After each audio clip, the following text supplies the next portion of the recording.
Ang programang ito ay rated SPG. Striktong patnubay at gabay ng magulang ang kailangan. Maaaring may masiselang tema, lengguwahe, karahasan, sexual, horror o droga na hindi angkop sa mga... Bakit niyo dinukot si Papa? Bakit niyo siya sinaktan? Tell me! Instead of focusing your energy on making... Narito na nga ang ating mga pakaabangan mamaya sa abot kamay na pangarap.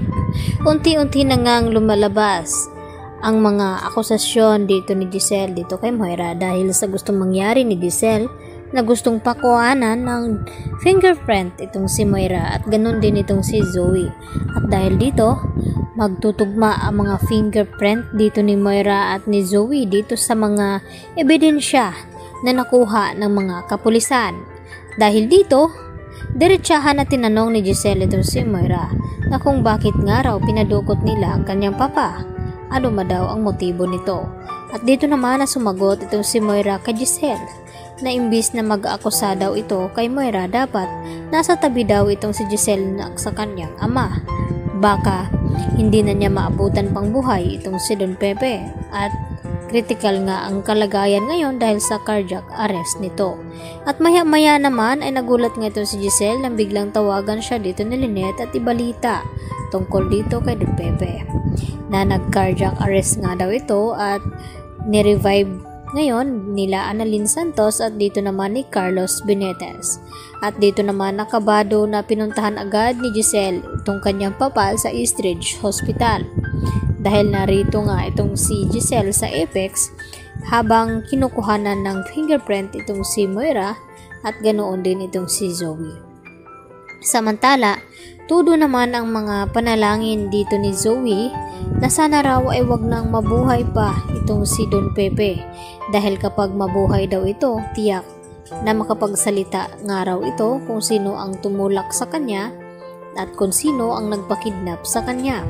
At dagdag pa dito ni Lynette habang nag-uusap sila dito ni Chang Susan at Diyosa na sana nga raw makarecover na nga itong si Don Pepe nang sa ganon ay malaman na nila kung sino talaga ang nagpadukot nito at nang sa ganon ay maparusahan. At sumang-ayon naman itong si Chang Susan at itong si Diyosa. At dito naman napalihim na nakikinig itong si Carlos Benitez. At sa isip-isip dito ni Carlos na nararapat daw na hindi na magising pa itong si Don Pepe nang sa ganon hindi na lalabas ang kanyang sekreto tungkol dito sa pagkatao ni Zoe na siya nga ang tunay na ama nito. At hindi naman mapakali itong si Carlos kaya agad na tinanong ni Lynette kung ano daw ang problema at dito na raw nakapag-usap itong si Lynette at itong si Zoe. At okay lang daw kay Lynette na hingya ng mapagsabihan ni Zoe ng problema itong si Carlos at ito ring na anak niya ito. At wala ngang kaalam-alam itong si Lynette dahil yun talaga ang totoo na anak nga ni Carlos itong si Zoe. At hindi naman mapalagay itong si Lynette dahil iba daw ang kanyang sinasabi kaysa kanyang naramdaman. Yan naman ang sinasabi niya dito kina Diyosa at Chang Susan habang dumadalaw nga itong si Chang Susan at Diyosa sa bahay nila ni Lynette dahil hindi nga daw ito mapakali. Simula nang nilooban sila ay hindi na daw makakatulog itong si Lynette dito nga sa bahay at subukan daw ni Lynette na magpaalam kay Carlos na samahan mo na siya dito nila Chang Susan at Diyosa kapag gabi.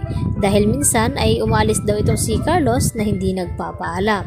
Ang tanong, papayag nga ba itong si Carlos na doon sasamahan Aling Susan at Diyosa itong si Lynette na ngayon nga ay gusto niya masulo niya itong si Lynette upang magkaroon nga daw sila ng sariling pamilya. At ang abangan natin dito kung talagang masasawi na nga ba itong si Don Pepe at hindi naman hahayaan ni Annalyn na basta na lamang mawawala ang kanyang lolo na hindi niya nalalaman kung ano talaga ang tunay na nangyari nito. Yan ang ating abangan mamaya sa abot kamay na pangarap.